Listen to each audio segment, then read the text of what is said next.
I opened the door slow, deliberate. Their laughter died as soon as they saw me. It was like I'd come back from the dead. No one spoke. Not my mother, not my sister, not even Mark, my brother-in-law, and once, my best friend. Didn't expect me to answer, I said. Calm, quiet, but every syllable cut. Their eyes shifted to the house behind me.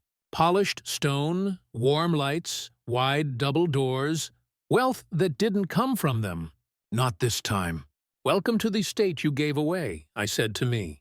And that's when my sister staggered back like her knees forgot how to be knees. 10 years ago, the divorce nearly broke me. He took the car, the condo, and the dog. But losing them, my family, hurt worse. They chose him, said he was charming, said I was too intense, said I should move on and not hold grudges. Grudges. He slept with my sister, and they invited him to Christmas. The betrayal wasn't a knife. It was a slow drip. The annual family reunion that suddenly changed dates. Group photos I was never told about. My niece, born 2 years ago, whose name I only learned from a Facebook post. They erased me while smiling through it. That's what cut deepest. But I wasn't going to beg for scraps. I left the city, changed jobs, became someone new, quieter, smarter. Someone who watched instead of reacted. I started with Mark. He liked to talk, especially when drunk. So I listened. The investment scam, I let him brag about it. The fake shell accounts, I traced every wire. The name he used for the offshore bank, my maiden name, how poetic. I built the case silently. 2 years of documentation, cross-referencing, watching him dig his own grave. When the feds finally moved, I made sure it hit the morning he was flying out for their union. He never made it past TSA. Then came my sister, the influencer with leased cars and fake followers. She used my designs, my work for her boutique line, said it was inspired. I let it go public. Sued quietly. One even quieter, she lost the business. Her brand deals vanished overnight. Funny thing about being fake. When the mask slips, there's nothing underneath. The house was the final play. My parents had been struggling.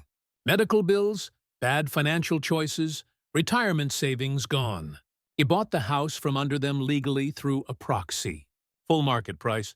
They thought a real estate angel saved them. I gave them 1-year rentrée, then erased the rent. They called, left messages. I never answered. The silence they once gave me, I returned it, better wrapped. And now, here they were standing on my porch with hopeful smiles cracking into confusion. I don't understand, my mother finally whispered. You will, I said. I stepped aside, let them in. They looked around like tourists.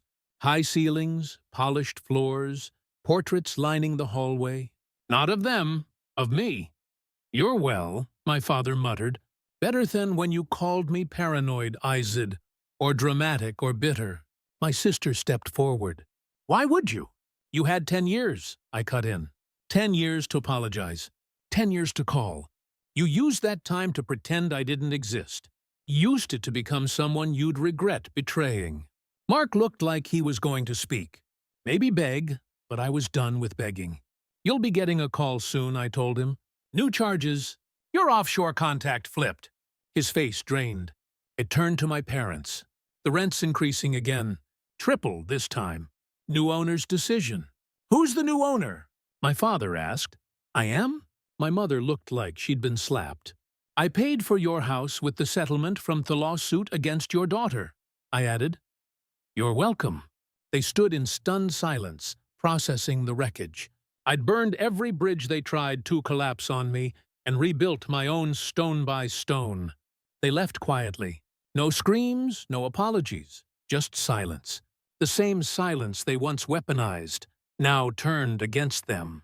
I watched them go from the upstairs window, and I didn't feel guilty. Not for the lawsuits, not for the eviction, not for making them feel, for once, what it's like to be discarded. They taught me that family loyalty had limits, that love was conditional, that blood didn't mean bond. So I learned to survive without them. Then I learned how to win. And when they showed up thinking they could come back, I gave them the one thing they gave me all those years ago: a closed door and silence.